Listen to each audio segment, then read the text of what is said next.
Good evening, everybody. Let's call this December meeting of ECS board to order. First, let's do a roll call around the table. Maddie Nacita. Jill Serrata. Nick Unkovic. Road the chart. Adam Tobias. Megan Leach. David Turner. Okay. Might have some more people joining online in a little bit, but for now, that's it. Time to do the Pledge of Allegiance.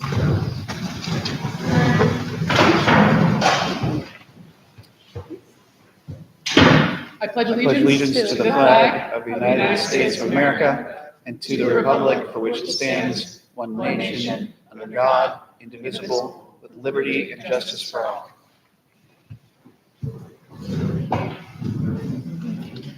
ECS mission. The mission of ECS is to educate each student to high academic standards using innovative curricula that will foster knowledge, love of, and respect for the environment, and preserve it for future generations. We grow citizens. Our vision is every ECS graduate will be an actively engaged citizen driving thoughtful change in the world around them. Next on the agenda is recognition of guests. Do we have any guests here? We have some awesome principals and assistant principals and teachers here with every speaker. That's right. Very short. Next on the agenda is public comment. Assigned for public comment. Okay. All right. And then we have celebration. Yeah, so I'm going to wait until Dwight gets back. Ooh. Okay. Spoiler alert. That's right. And then maybe we can go to the mission moment. That sounds great. Okay, so we can do the admission moment, and we'll come on back. Excuse me.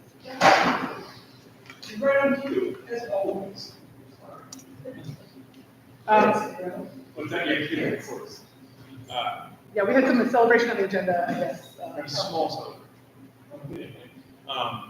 So you all know Dwight Hoffman, and you all know that Dwight Hoffman has been part of ECS basically since the beginning. Dwight has been an anchor and a leader for the environmental charter school literally since the beginning. And I did have the privilege of working, not working, it's not the right term, but I had the privilege of serving on the board at PBS when Dwight was the head of the intermediate units for the city of Pittsburgh, for the Pittsburgh Public Schools. So I knew him then, and then it was very delightful to see, have a chance to get here and work with Dwight. And one thing I can say about that is, and he might even tell a story about this, but Dwight is a different person today than back in the day. A much happier person.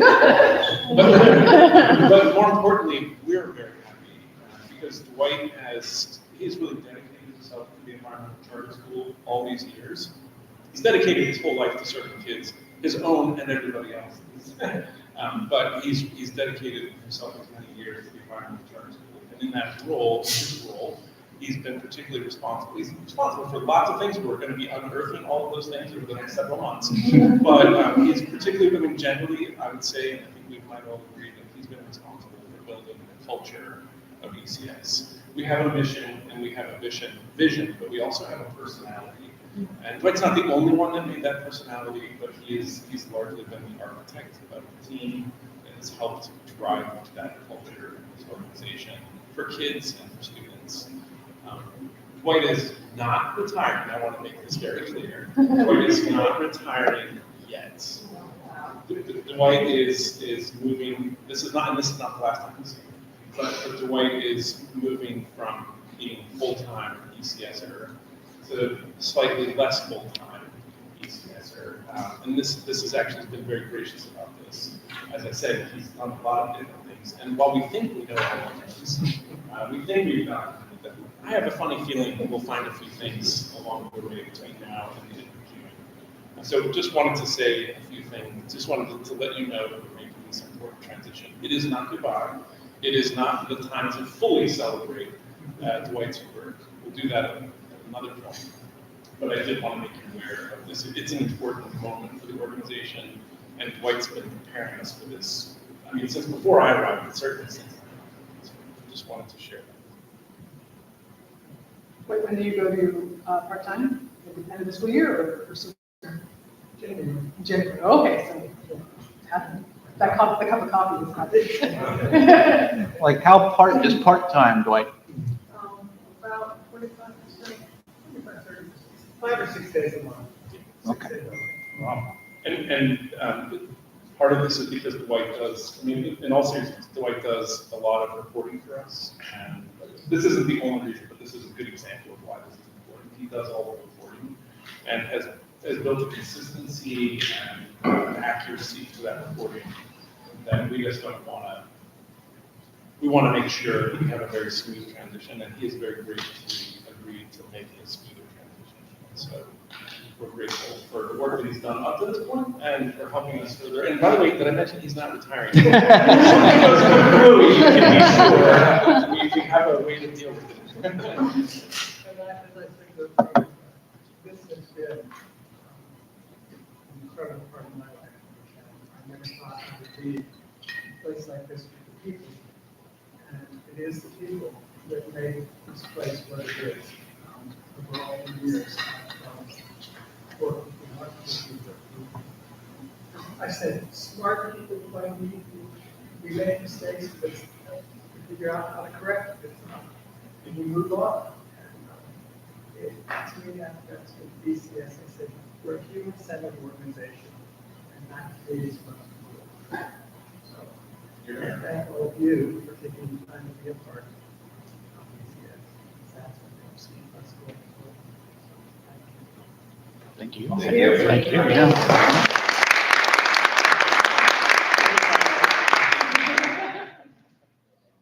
Great. Okay, on to our mission moment. Yeah, so usually, we have I share the mission moment myself, but this time I thought the best thing to do around the holiday time is also share with you the ways that we celebrate all of the holidays that are part of our community, of our families, and our students' lives. And who better to do it than Chelsea Young? So it's kind of a passion project of hers to help what the cultural celebrations are in our K-5 program. So I invited her here to share what she's done with that and how it kind of impacts our students. So Chelsea, you want to take it away? Yeah, I'd love to. I'm going to right here. Movement. And I'm doing what the news actors have been doing lately, which is like reading the notes from their phone as they're recording, because that's what I have right now. So I don't know if you've seen our cultural celebrations in any of our communications, but K-5 and bleeding into middle and high school as well. We have these things, cultural celebrations that we do monthly, like 3 to 4 per month in all of the home bases, K-5.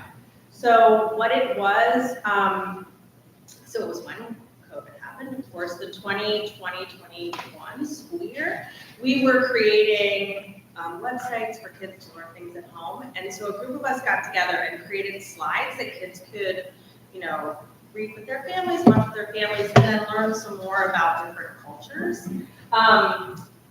During that time, we kind of said that celebrating culture, heritage, and special events will grow citizens that have empathy and compassion for others while fostering an environment where everyone feels valued and included. So we kind of took this look, a 10-month look at what kind of celebrations are happening for lots of different communities over 10 months.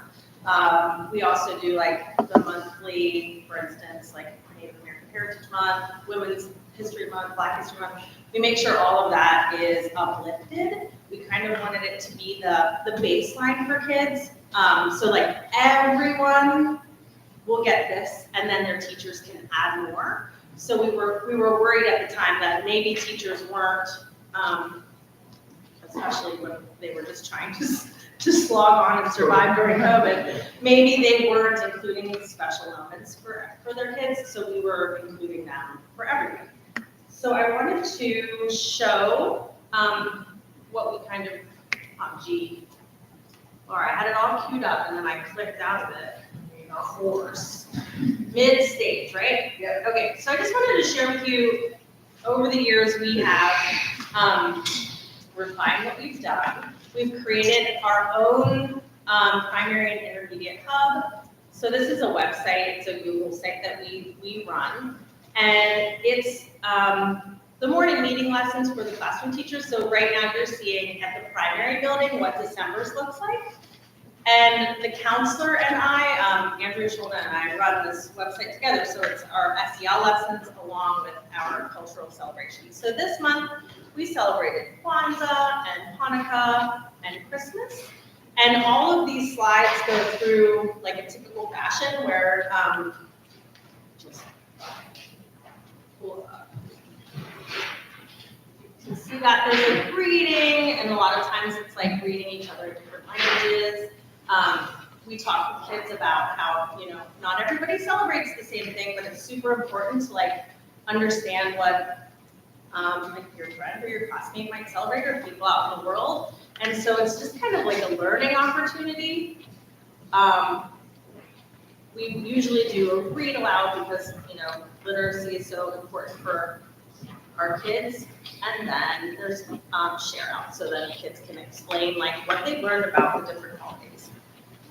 So it's also bled into our food services, which is kind of an exciting thing. I think 3 years ago, I reached out to Christy Burns and said, can we do apples and honey for Rosh Hashanah? Because I thought it would be a great connection. We have apples for snack anyway. So from there, we now have one cultural celebration meal per month. I think I have, I don't want to lose my, it was chicken tonkatsu to celebrate Oshigatsu, which is Japanese New Year. So in January we have that dish, and it was like one of the most beloved dishes. Because it's just essentially chicken tenders, and the kids were like, this is so good. So we have that extension. So it's kind of like this, it's this big hug where the kids are getting it from their classroom teachers, their specialists. We have community meeting where we like to share about it as well. It's happening in the cafe. And then this is small. This is a new thing that we, oh my gosh, I feel so funny. It's like, hold on a second, let me pass this screen instead. So this is, if you've been to the primary building this year, this is a new thing that we wanted to try and introduce. This is my daughter, she's a kindergartner, and I caught her today. Actually, I'm like, I need to take a picture of that. And I caught her, she's just like really into looking at it. What you'll notice in the frames, these are the people you may know frames. So right now it's not a month, we're kind of on an off month. So we did Hispanic heritage, Native American heritage, and then there's kind of like off time. So now this is people you may know in the building, and then we're trying to show kids like people can be an athlete, they can be an author, they could be a mathematician and a scientist. So we right now in our building, it's like a bunch of teachers and the really cool things they do like outside of their roles. And then in previous months, it was highlighting members of those communities that were suffering. So yeah, so we'll pick back up again. I think the next month we're celebrating Black History Month, and then we'll have holiday. So if you have any thoughts or questions, last thing, all of these go out to parents weekly. We give a link to the slides so that they can continue the conversation with their kids at home. And yeah, so it's like this full thing. Thanks. Wow, that's awesome. Thanks. Yeah. Oh, wow. No, I'll just say I really liked the, I don't know what you call it, but sort of the alignment statement that you started with. I haven't, maybe we'll strike others too, but the idea of this activity will grow citizens, that I thought that was really nice. And maybe that's something that's been done and I've just not caught, but I enjoyed that. Yeah, it was something I was like, when did this start? I looked back through a whole bunch of paperwork, and I think that was our mission statement from when it's like, why are they even doing cultural celebrations, right? When we're trying to push it out to teachers and making them take away 2 of their morning meetings a month or a week. We had to have that mission back idea for it. So yeah. Thank you. And while I'm up here, unless there's other questions, I'm gonna give the union statement because I'm also a union rep. Let me just also pull that up on my phone. First thing I can just spitball, I know that we wanted to thank the PCO and home office for the really thoughtful holiday cards, gift cards. That was really a nice thing for all of us. And basically the way we do it for the union, there's reps from every building. We check in every month and say, what can we tell the board? This month it was mostly, I think everyone's just, we're all right, we just need the break. So I think primary, middle, and high school all have the same sentiment, like we're fine. I think everything's kind of fine right now. Intermediate just wanted to bring up the excitement for the subservice, still waiting on it. I guess that they just wanted to report out that they're feeling like they're still being pulled from their regular roles and then hoping that the contract subservices will utilize. The end. Thanks. Thank you. Can I just make one more comment since I have Yes, more? yes. I mean, again, we are, at least I know I am, very interested to hear from the union. Oh, yeah. And I don't know, maybe sometimes there have been thoughts that have come our way and I've missed some of them, but I just want you to know that it's very appreciated. So anytime anybody can come to one of these meetings or send along word to us. And I'd also say that at any like half day or planning day, if anybody wants to reach out to me in the meeting and like chat with us in a more like formal way, that's totally fine. I know January 2nd, we probably all have some time to send it as well. Okay, Yeah, that's great. but thank you for, Yeah, that's all I'm going to say. Thank you, and please keep coming, and anybody who wants to and can.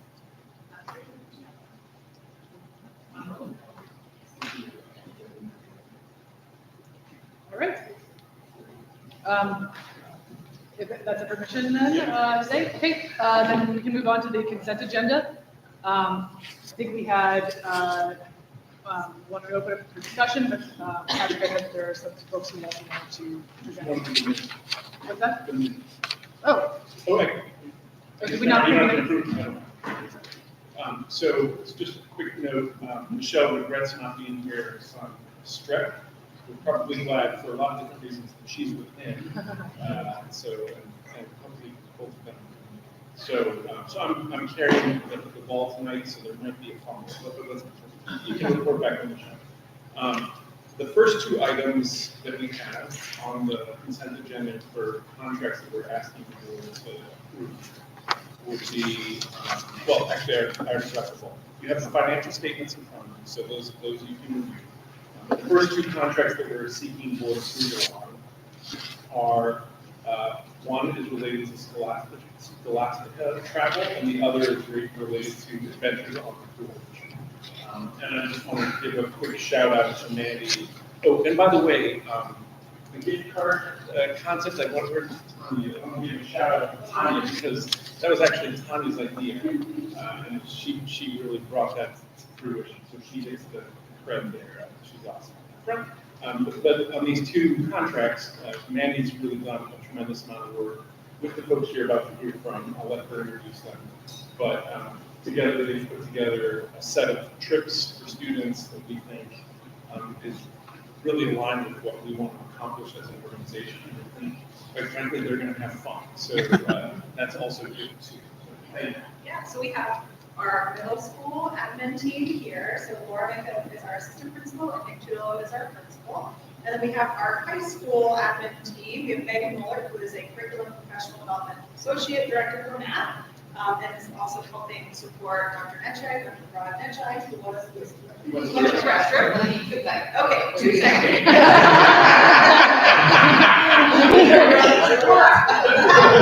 It was a plan.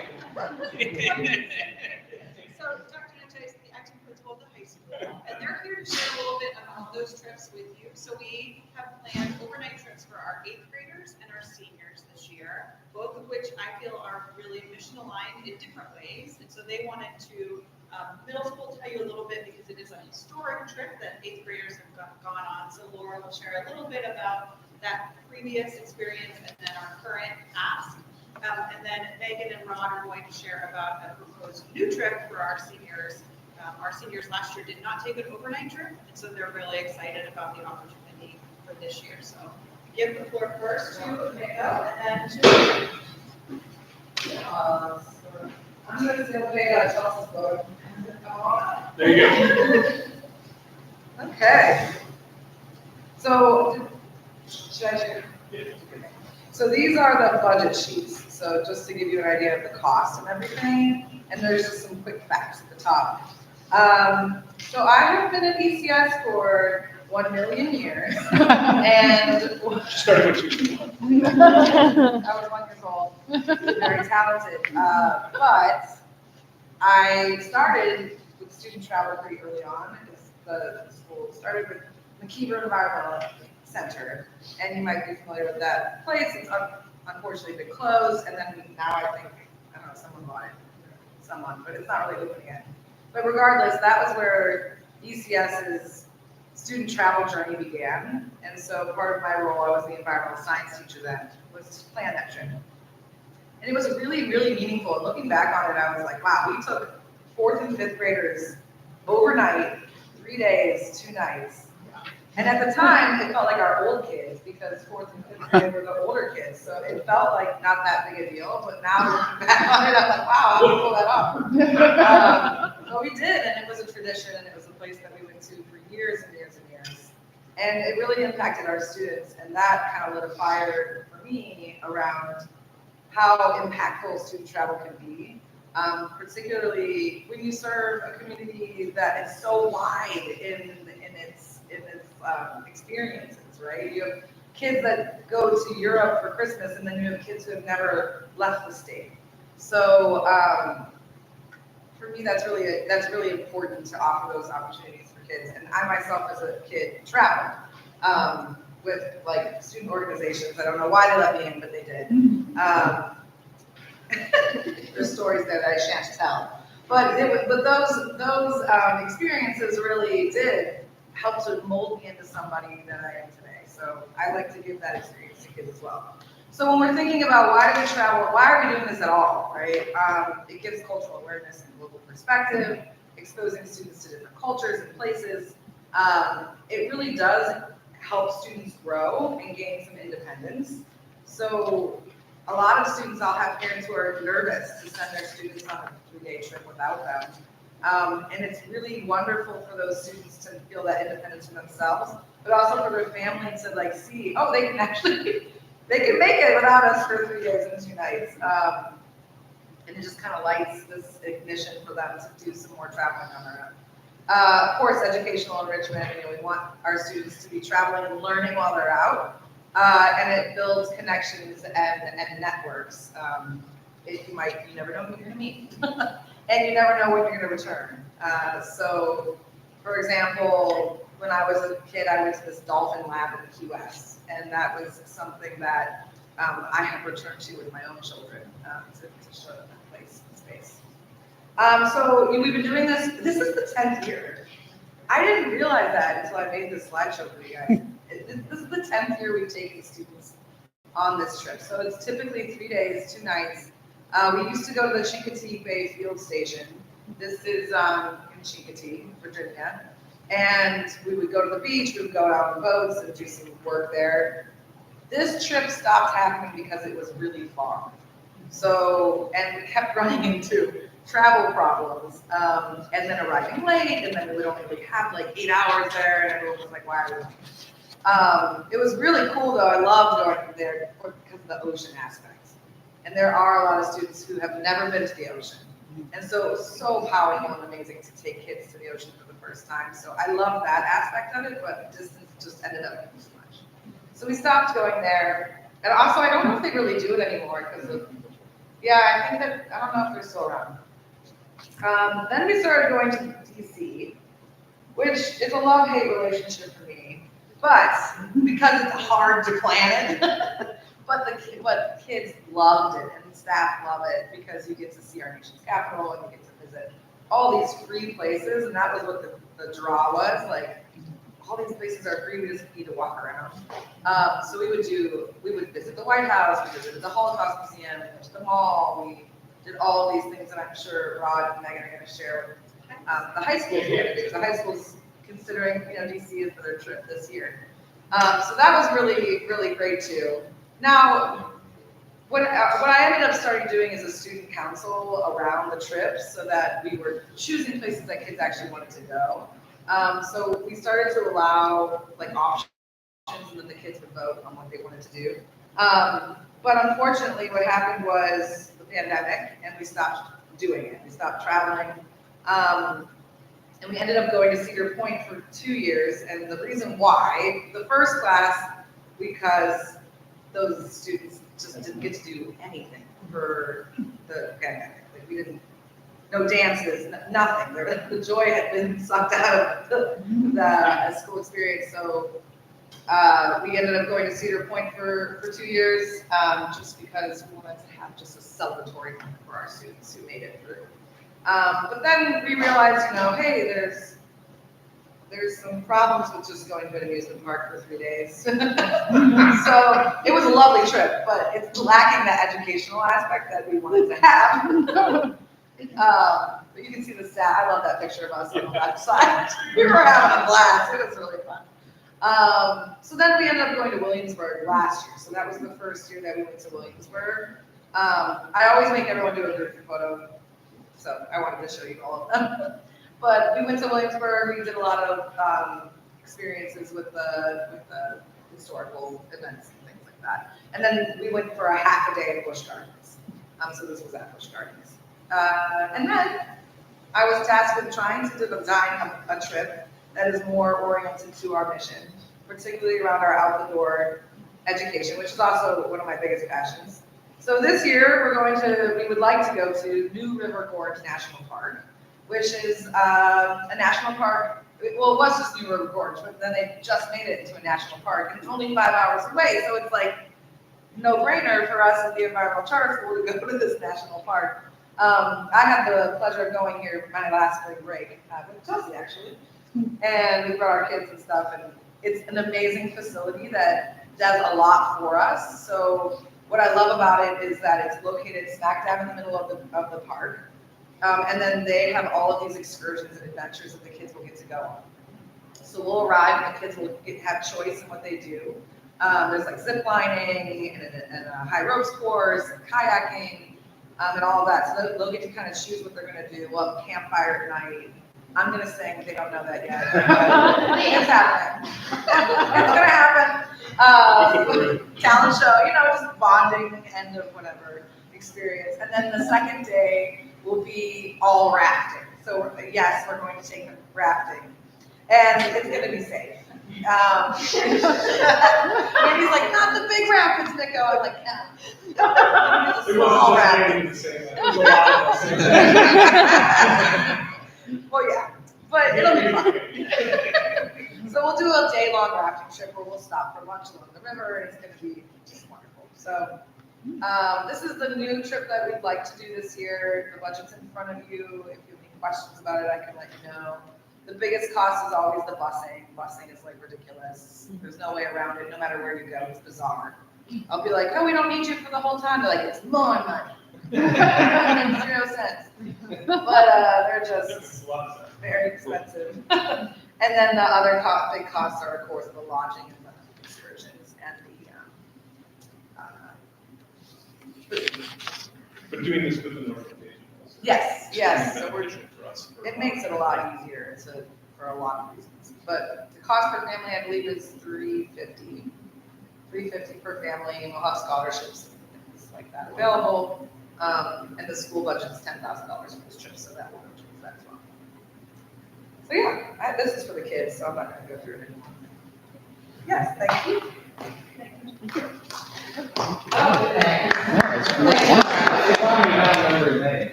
I know, those big pictures.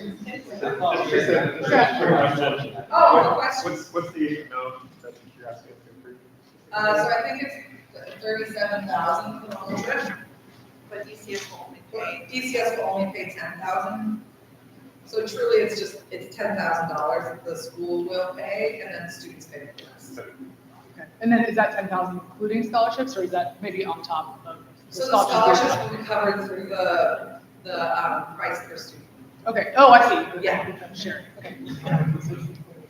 I have one more question. Yeah. How did everyone like Williamsburg? It was okay. Mhm. It was okay. It's a little boring for middle school kids, like, they're just not into that yet, really.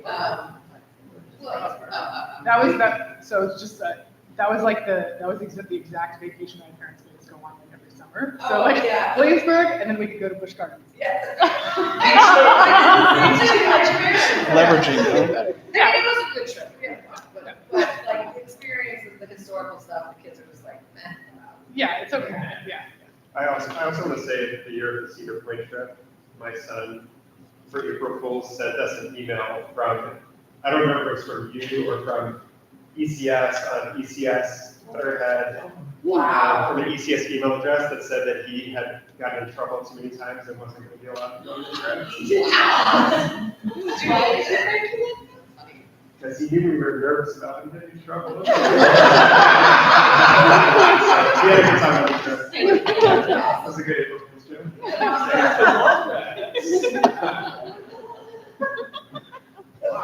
And so our senior trip.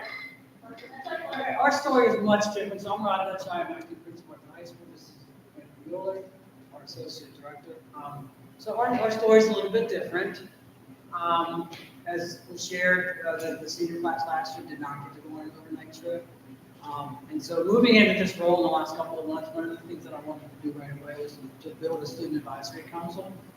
Because for a couple of reasons. One, because obviously students' voice is really important to the work that we do, to the experience that the kids have during their time with us. The other thing is that this senior class is really, I've been there 4 months, I've been in this role for a month and a half-ish.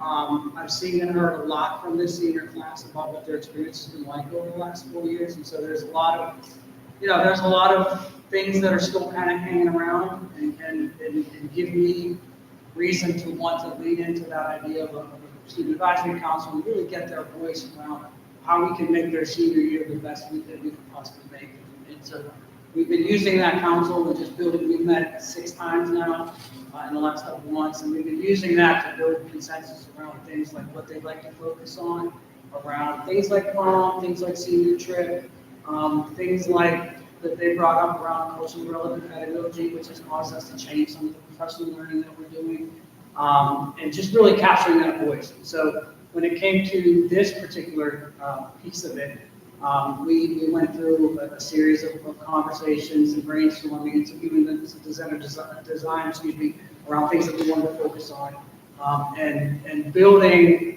consensus to lead us to the final 2 places were New York and DC. The kids voted, the whole senior class, not just the advisory. We have 21 students on the advisory council, 9th, 11th, and 12th, about a dozen 12th graders.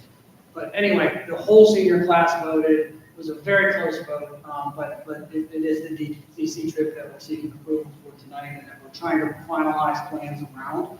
There's still a few things hanging out there. Maybe going to walk you through the itinerary that we're proposing, with maybe some minor tweaks, at the end. The kids had feedback around language, spending more time in the African American History Museum instead of, and less time at the zoo.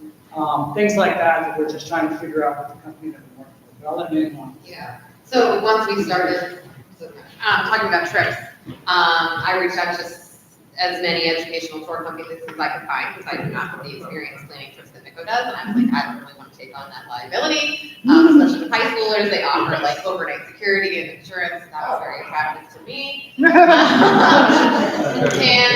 so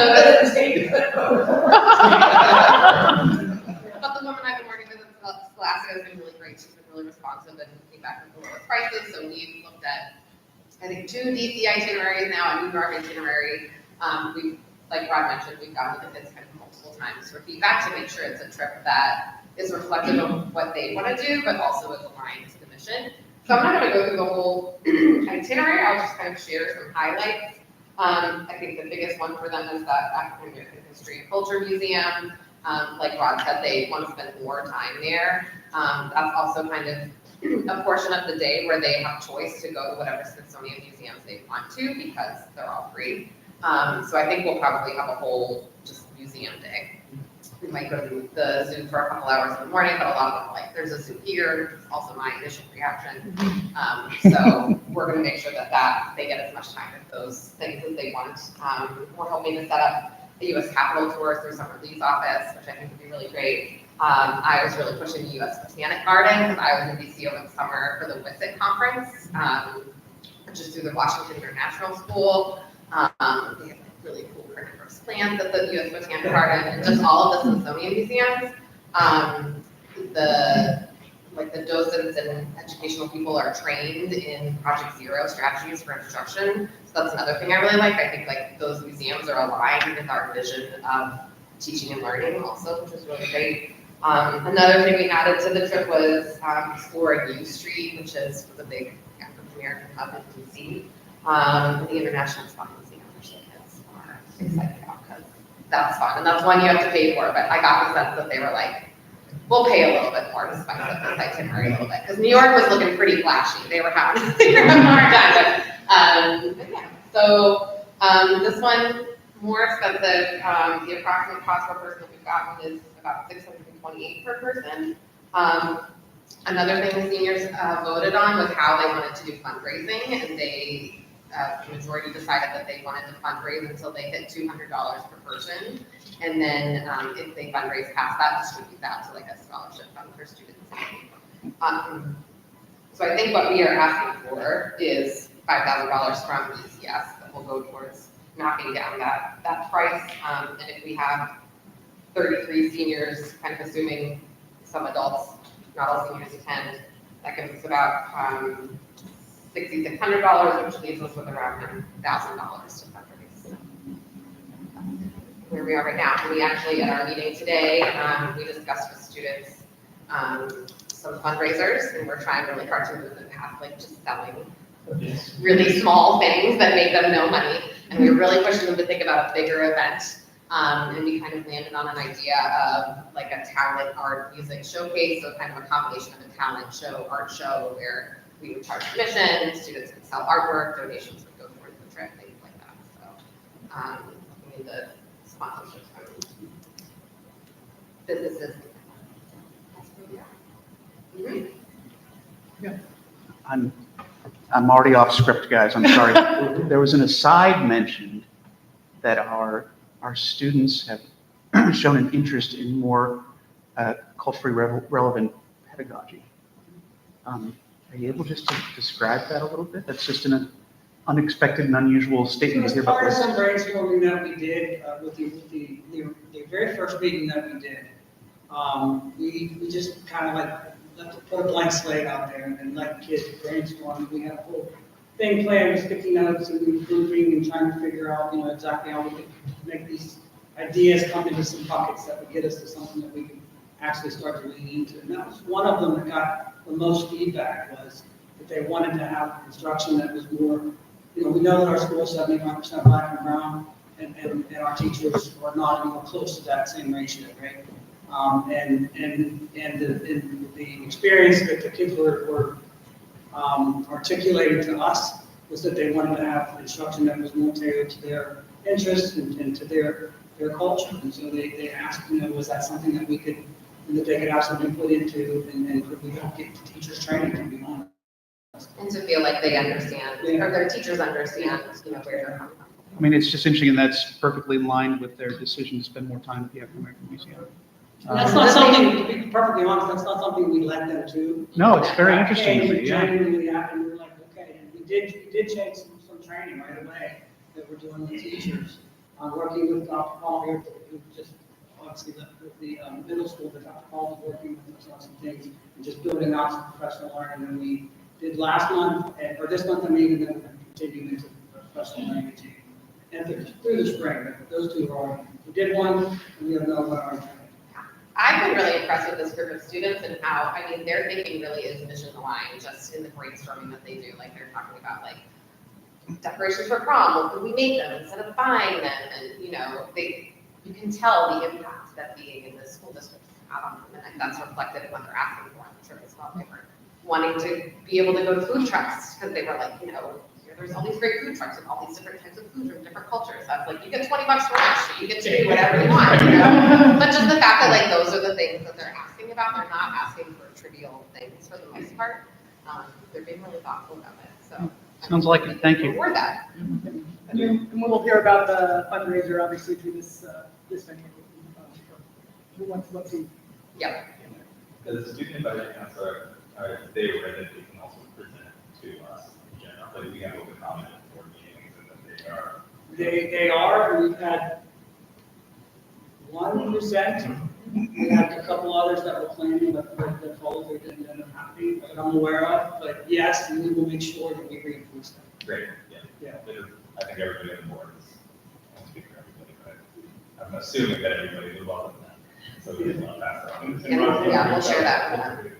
Ron's done a good job and then cultivating that. Sounds like it. And Dr. Dow has met with them, and we're also going to do a follow-up meeting. So one of the things that we talked to the kids about. Yeah. One of the things that we talked to the kids about was it's just not, they don't have a full grasp on what like the budgeting process, right?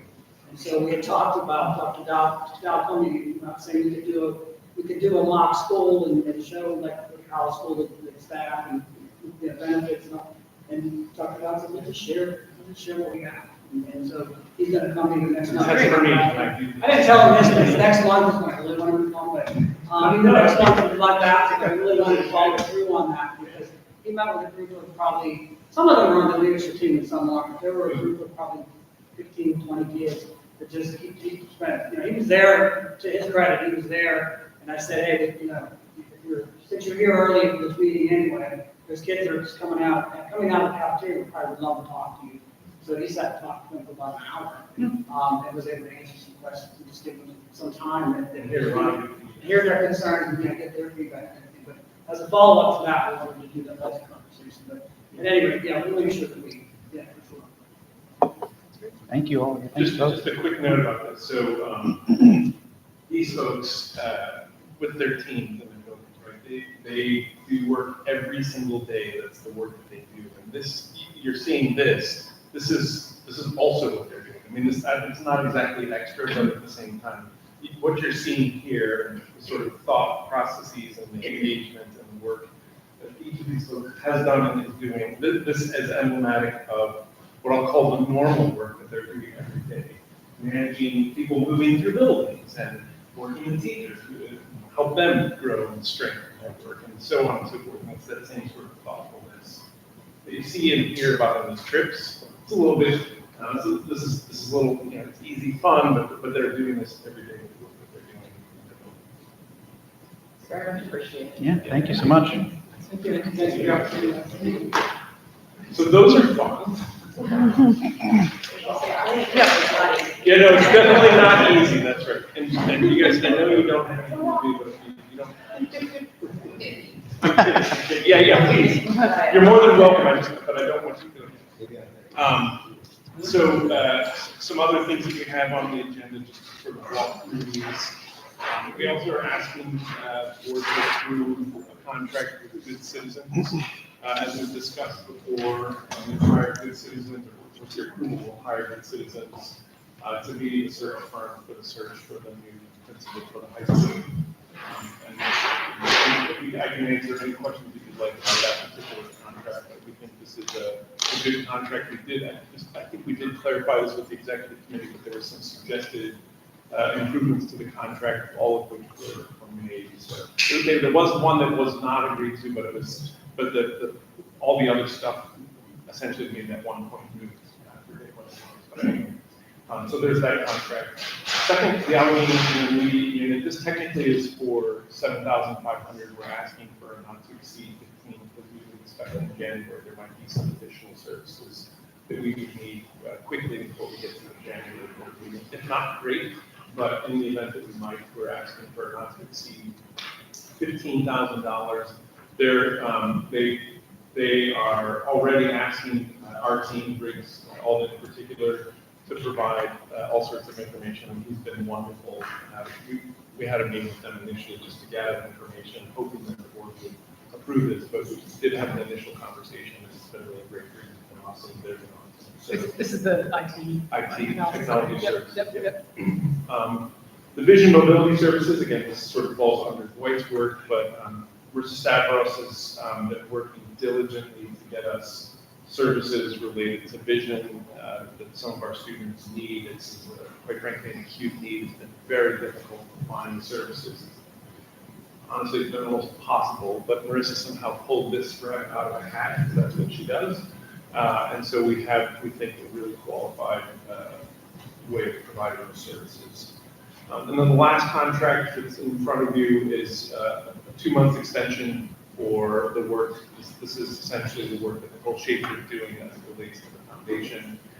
She and I have started meetings now that she's finished the EPA grant. I wanted to say she has done a tremendous amount of work on that grant. I've already mentioned that before. But once that grant is completed, a little breathing time at Thanksgiving, and then she and I started conversations really about looking forward with the foundation. And I think it's been a good initial set of conversations, and our hope is to return to you probably in February with something that we can share as far as a longer term plan for that contract. But it would be nice to have a 2-month extension just so we can keep working with you and figure this out. So those are the contracts, and I'm happy to answer any questions and pretend that I know all the things that Michelle knows. Anyone have any questions or comments on this or the financial statement?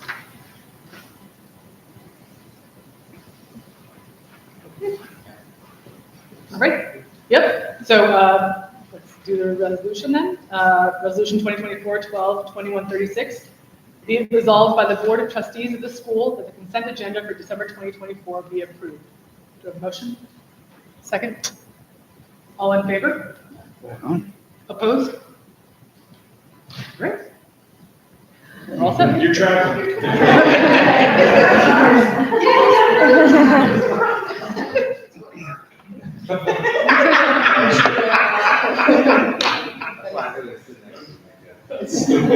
The quid pro quo is we get to hear some of the stories that shall not be told.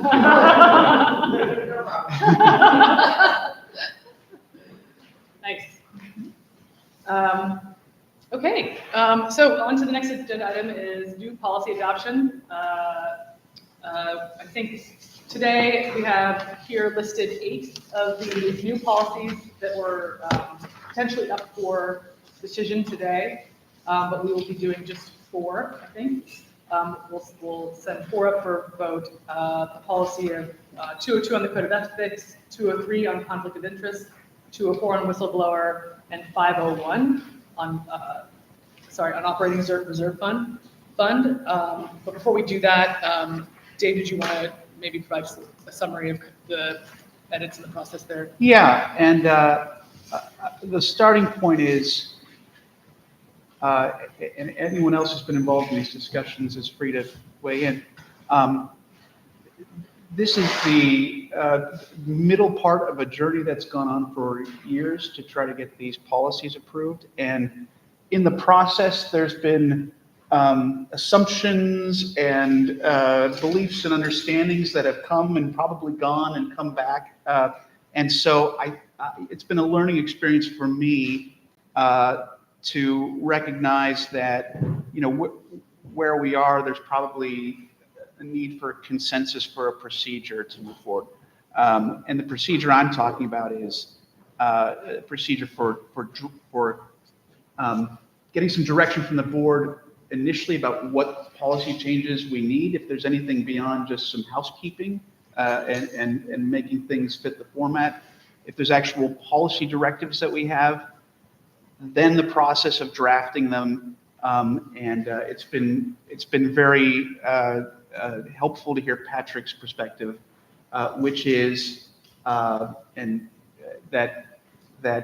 while these are board policies and board level decisions, that we weren't necessarily allowing for collaboration from within, right? We were just sort of saying, well, we need to have these policies and let's make them and let's pass them and let's make them look the way we want to.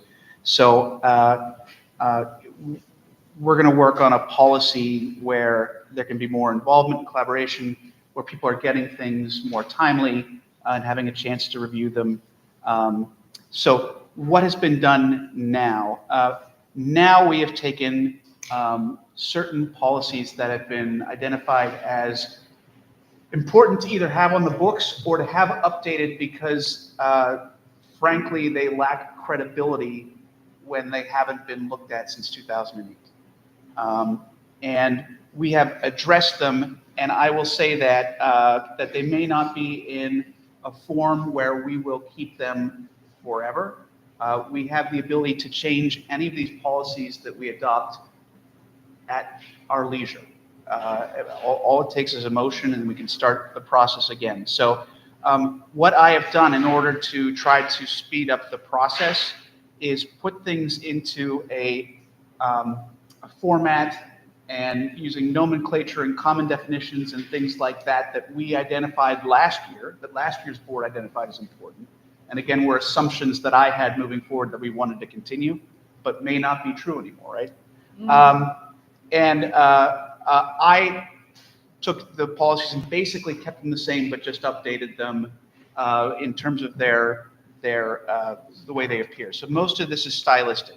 I've created a summary of the proposed edits. The top part shows you all of the general changes I made, which is tightening language, using common definitions, lawyer nerd stuff that makes me very happy.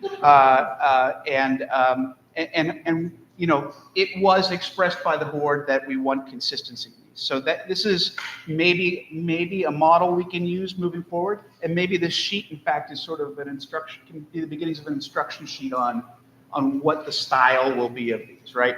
And then for each of the four policies, I explained the relatively minor changes that we made. So the code of ethics, really the only major change we made was that and I don't know if I addressed this with you, Patrick, so just your way too, that if any of us who are trustees, employees, or officers of the school represent outside of the school that we are affiliated with ECS in some way that might just, you know, in some professional manner. Before it said that it had to be professional, now we're also saying that you have to be accurate in the way that you describe your affiliation, right? So I can't go around saying I'm the president of the board, even though, you know, I think I would pull that off, right? But that goes the whole way through the hierarchy of the school, right?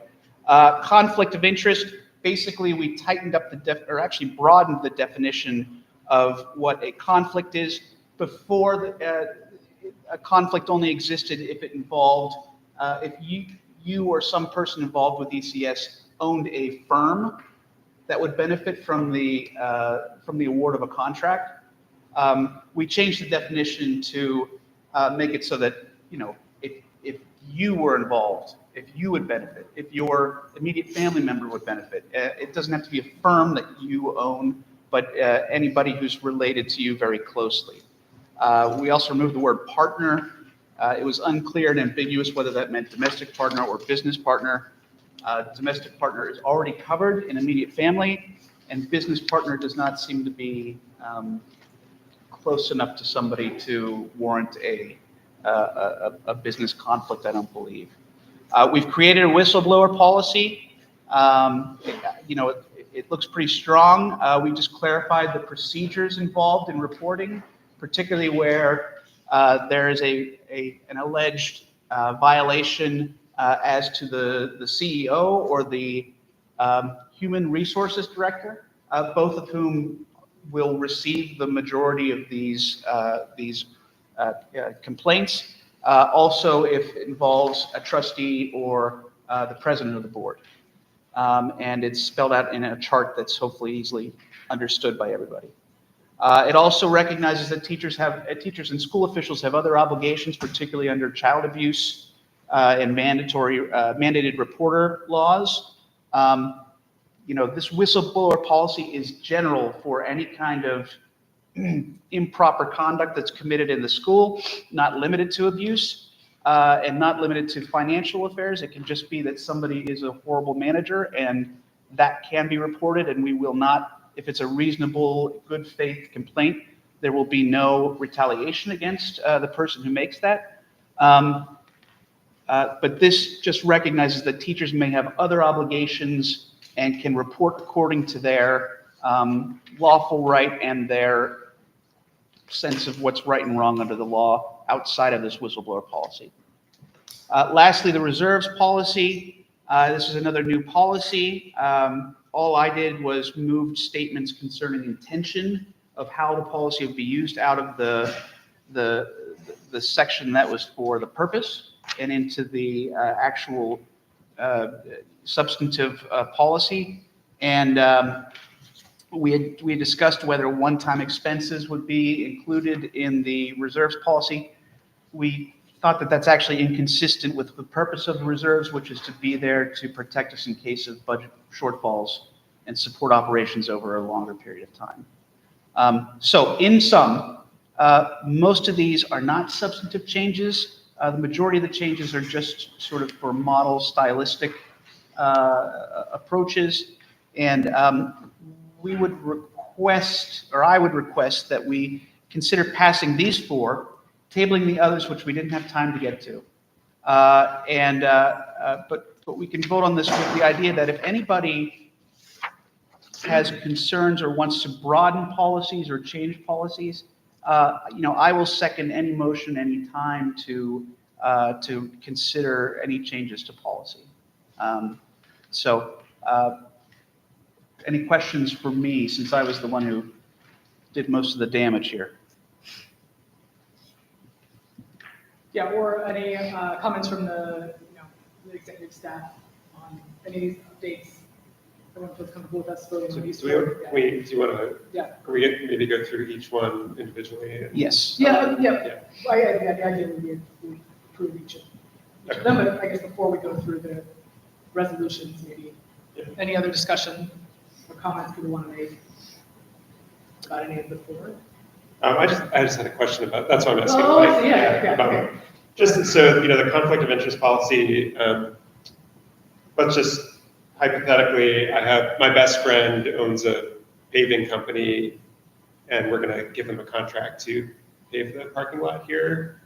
Would I be required under this policy to disclose that or recuse myself?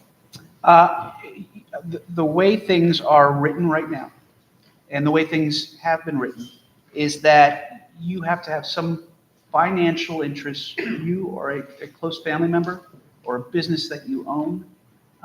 If a friend of yours benefits, that would not be a technical conflict of interest, but I would argue under it, we talk about apparent conflicts as well. And I would argue that that under a strict reading of the sort of shoulds rather than shalls of the code of ethics, that you would want to bring that to somebody's attention and consider recusing yourself as being biased in your decision making. But no, it wouldn't be a conflict of interest under the conflicts of interest law.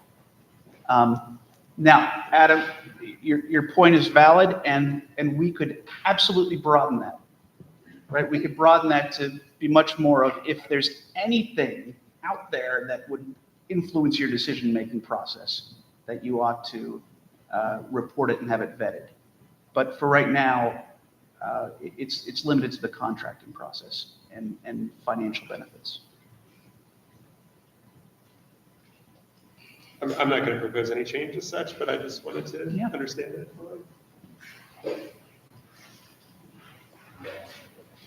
Any other questions?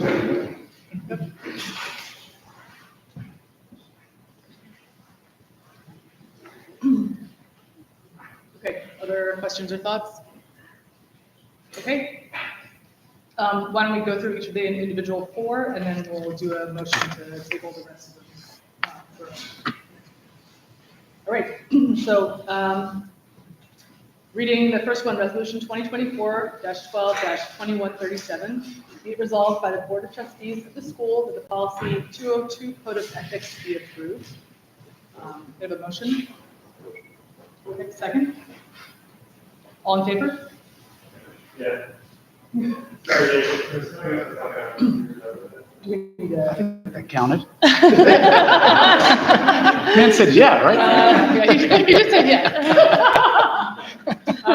Should we hold in 1, 2, 3, 4? Do we have 6? 7? No, we have 7. We have 7. We're good. Make one. Yep. Okay. All right. Resolution 2024-12-2138, be it resolved by the Board of Trustees of the school that the policy 203 conflict of interest be approved. Motion? Second? All in favor? All right. Opposed? No. All right. Resolution 2024-12-2139, be it resolved by the Board of Trustees of the school that the policy 204 whistleblower be approved. Motion? Second? All in favor? Any opposed? All right. And then finally, for the operating reserve fund, Resolution 2024-12-2143, be it resolved by the Board of Trustees of the school that the policy 501 operating reserve fund be approved. Motion? All right. Second? All in favor? Any opposed? All right. All 4 have passed. And then I will, Latanya, should I make a, what's the right procedure here, do you think? We're just gonna. Okay, we don't need to have They're a motion to withdrawn. table. Okay, all right. So the remaining 4 will be withdrawn with the intention to cover them in next meeting. And we can move on to the slate 220 through 224 new policy adoption discussion for the next slate of policies, which were the equal employment opportunity, anti-discrimination, anti-harassment, anti-sexual harassment, and anti-bullying policies. So I would recommend there that we are sitting there on the website, for example, and we'll work to get the next 4 through, probably hopefully in January, although there's a lot happening. Hopefully we get that done again by January. The meeting is very clear on the information. Okay. And then we do that, then we can, I might make some changes based on the discussion that we had, and then bring it forward. So Okay. we'll keep moving, but we'll just hold with these generally. So no action. Okay, no action on these. Do we want to have discussion on them in January then? That'd be my recommendation. Okay, discussion on the 2020 through 2024. Okay. That'd be my recommendation. Okay. Right, and so if anybody wants to keep them on the public website, they're on, just like you see them here, Mhm. they're attached just like this on the agenda, on the public board website. Okay. They'll get updated on there Most based on likely. the changes you're making. I would, Hopefully not over the holidays. right, that would be, Jill and I were just talking about that. Yeah, okay. That would be- Okay, and so maybe just like, I know that we can talk more detailed process later, but so there'll be some minor edits to these, probably maybe minor edits based on kind of formatting for the other 4. We'll discuss all of the, we'll have the next, these 4 that were just mostly formatting changes up for decision in January, and then the remaining for discussion after subdivision, right? Good? All right, wonderful. Okay, on to the business for the executive committee report. I guess that's me, since Stan's not here. I think, we actually just, the topics of discussion for the executive committee often was deeply about kind of policy and process. And I think one of the things that we were discussing during that committee meeting was, not only do we want to make sure that we have a kind of a nice structured process for the approval, during the board meetings, but also for the drafting and feedback cycle.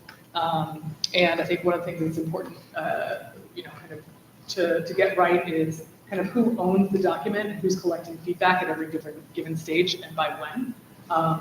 And one thing that we talked about a lot was, the process of collecting board feedback and synthesizing it so that the home office and committee can kind of put forth their preferred format of the policy. right? With whether or not it fully agrees with all the board feedback, the policy in general comes up to us for approval with or without those comments. And if the comments aren't incorporated because there's disagreement here or because you have a strong opinion, we can vote on it at that time, whether we agree. And it either passes or it doesn't, but giving that, like Dave was saying, giving that a little bit more ownership on that kind of like final decision of what gets put in front of the board to you all. So anyway, so we can talk about that more, but I think that was an important part of our meeting that we're talking about. And then another part was for collecting board feedback and emphasizing, this feedback and discussing, together with the ECS executive team. We need to talk about whether there's a committee or a subcommittee that is designated just for these policy discussions, because they can take quite a bit of time. So there's that. Other topics from the executive committee, that was the main kind of points of discussion. Just talking about the policy or policy. Yeah, policy. Yeah, exactly, the meta policy. CMU on policy on policy. Yeah. So there we go. Okay, discussing that, we discussed a little bit more. We heard a little bit about some of the financial requests that were going to be coming through, but other than that, nothing that we hadn't really talked about today as a group. Governance committee, anything to report? So, well, I think that the governance committee will probably take this task on, or I'm assuming whatever will develop in terms of if we do have some sort of subcommittee or task force or whatever we want to call it, will fall under the governance committee.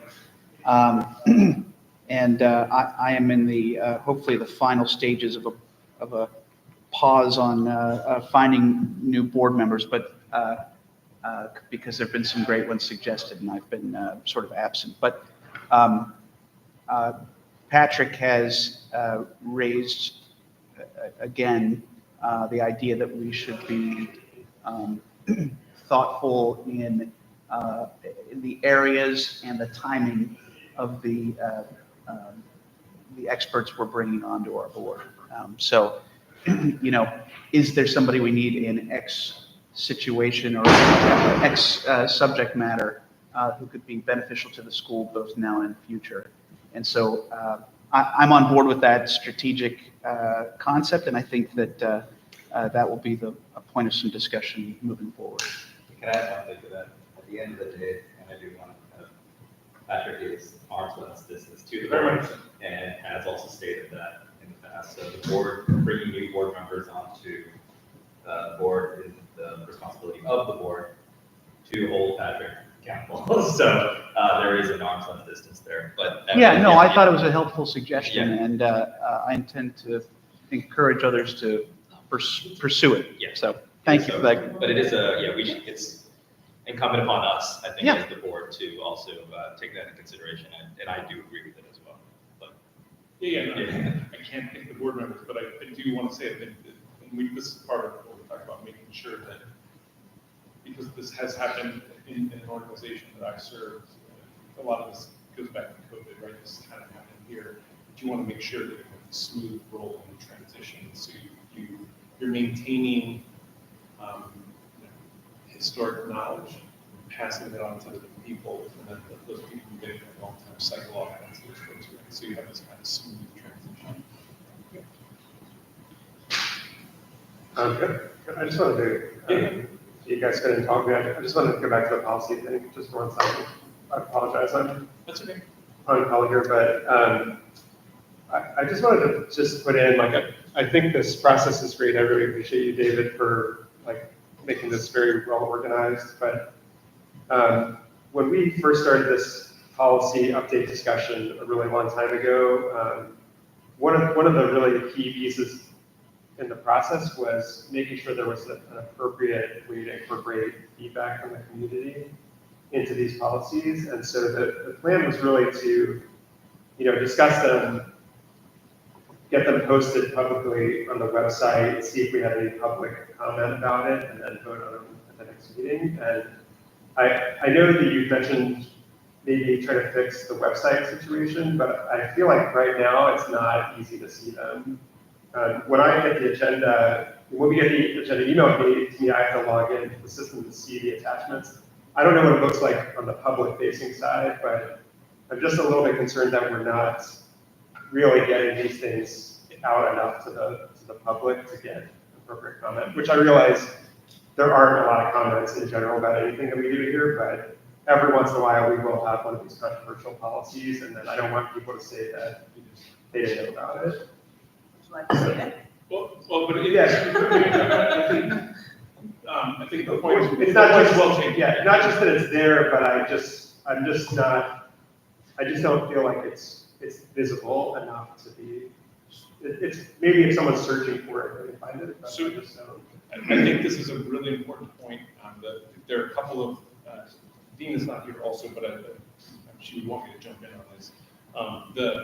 She's working with folks here to think about redesigning our website so that we can meet basic standards that have recently come out about websites, but also it's an opportunity for us to think about how we can improve the website communication, which is quite frankly one of our most important tools for communications. And she and I have had conversations about the board website just to make sure. So currently, That's on me. It's.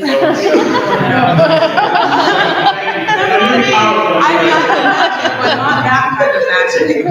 So one of the things, just as an example of the kind of things that we're kicking around as we think about a website redesign is that you have to go to the portal to get anything that's up for input ready. When I was in the search process, it was hard to actually find, to your point, where the board member list was. That's the very first thing I wanted to see. It took me a little bit of time to figure that out. And I think what we want to try to, what she's thinking about doing is, can we have a landing page that has a lot of board information? And then, for more detailed information about board business, et cetera, go to the portal, which is again public. But then the point is that it's a lot easier for people to find the things that are happening. Here's the agenda for this coming board meeting and things of that sort. So that's like, yeah, not to say that it's not possible to find it, it's just, I just think it could be more. Right, I was just gonna show you where it is though, so this is our main page. And when you go down to the board of trustees, you click on it, of course, is it not going to change because we asked it? That's weird, why? Okay, hold on one second, I'm gonna stop and go back. So you can see it though, but when you click over to that, it's going to take you straight to the board page. And then all of the meetings, sort of everything is listed over here. And when you click on that monthly board meeting, that gives you the agenda, and everything that you all are looking at is there publicly. So all of those policies are listed there with the link for them to click on. And the links, you don't need to go into the portal to do No. that, okay? They're public. I think, yeah, okay, good. So then, I mean, that seems pretty straightforward, especially in terms of like what's happening with the board and when. But then maybe for this policy review process, there might be some other like, okay, we're doing these, and then, by the way, if you want to comment, here's your process, right? And this is by when, all that stuff. Exactly. Yeah, okay. And another quick note, important note, like, while it is true that our policies are available publicly, we want to, I think, back to the same point, we want to make sure that they're visible and easily accessible. They are, it's not that they aren't, but we want to continue to think. And again, Dean is doing a great job. Sort of thinking about these things. I think the newsletter, for example, is like, I was always thinking that there could be a governance section or something like that in the newsletter, where it just has, so just every month it could be nothing, for example, other than something there, but. Yeah, that's actually a great suggestion that I'll take back there, but that being, we have to put that together, but I don't think we've got a chance. So if you scroll down on the Yeah, so there, agenda, if you see, so the request to speak is at the very top of this. yeah, Which now it's not there because you started. But the request to speak, it sits literally right here. You just click on it and it'll take you to sign up for speaking. You can see all of you all are listed here. And then if you scroll down, all of those policies that talk about for discussion, they're all here. But like, just for example, like the ones we just approved, are they? They were all last month. Yeah, and I think in a normal cycle, we would have included those there. It's basically the same documents from the prior month, but we can't do this. Some updates, yeah, exactly, yeah. So, you know, my understanding, and I went back and looked at the documents that John and Stan had put together, which, again, I don't even know if Patrick has seen it, dawned on me.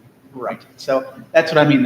I think we should have sort of a powwow about just getting a sense of what old expectations are, what current expectations are, what Patrick's hopes and are, you know, and his dream. Yeah, we want to make his dreams come true. But the old policy was that we would propose language, we would put it on the website, it would sit for 30 days. The public would have the opportunity to comment, and at the next meeting, we could adopt it, and we would, you know, consider and incorporate any public opinion that we wanted to. So, you know, there were a lot of stylistic changes here. The substantive changes were so minor, I think that it's not. I think we're acting within that framework just fine.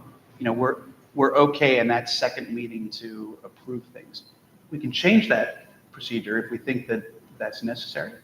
But again, I think that's the discussion we need to have is when do we need to start this process and when is it going to get to the board and then when is it ultimately going to pass, right? I think it's just more involved conversation than we've had, and it was a learning process for me.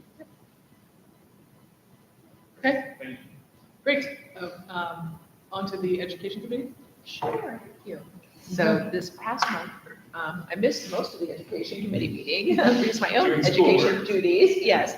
But Maddie was kind enough to take a lot of notes, and so I have a summary that you should all feel free to add to if I miss anything or you want to add some more to it. So at the meeting we discussed, or they discussed, the high school course book and getting that finished before January, ahead of January, so that the students will be able to see what you can offer. We've already talked about some of the 5th and 6th grade transition and some of the work that's being done to really help with retention in those areas. And so the 5th and 6th grade transition team is going to be helping the 8th and 9th grade transition team because they have learned a lot and made some improvements. And so share the learning. You're looking to kick off the search committee for the high school principal, and you're doing listening sessions with high school parents around that. Okay. You've also had listening sessions with high school students that we've kind of heard about earlier today that have really yielded some helpful feedback. And one of the things the students are sharing is that they want more rigorous course offerings. So we'll look forward to that in the future. The A+ schools report was really, really, really positive. We dove into that a little bit. I think that was the one part of the meeting I was there for. So was diving into that. And the stats are very positive. In addition to the PSSAs being higher, the percentage of students that are suspended at least one day is 6%, where at other charter schools it's in the teens. And so there are a number of things to pull out from there that are really worthy of us celebrating and honoring. So anything else that I might have missed? Well, okay. That's why she's the chair. Great. Okay, finance and facilities. Sure. The bulk of the meeting was around the contracts that we just went over. So that's probably why there were very few questions because we've gone over those quite intensively. We had some conversations about the investment policy and reserve policy, which was just approved. The investment policy, I think there's feedback that has been given back, but I think it's some of the changes that were made were regarding the types of investments that we do. So that was being consistent with law, which is important. And then went through our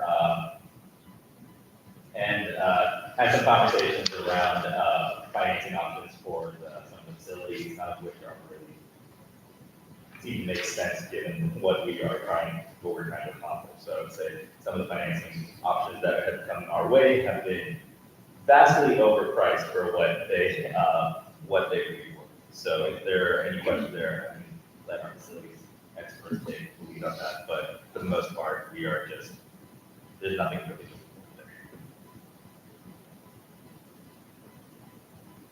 Anything else I'm missing? And also, we don't have to make a decision because the owner of the middle school did not call for our road program. So, Right. so we bought time anyways. They did not call for our, Right at first. Right Oh. first off, got it, got it. which they had said that they were going to in December, and they pulled that. So Okay. it gives a much longer timelines for all of the work Michelle and folks are doing. Nice. Okay, we already had our union rep.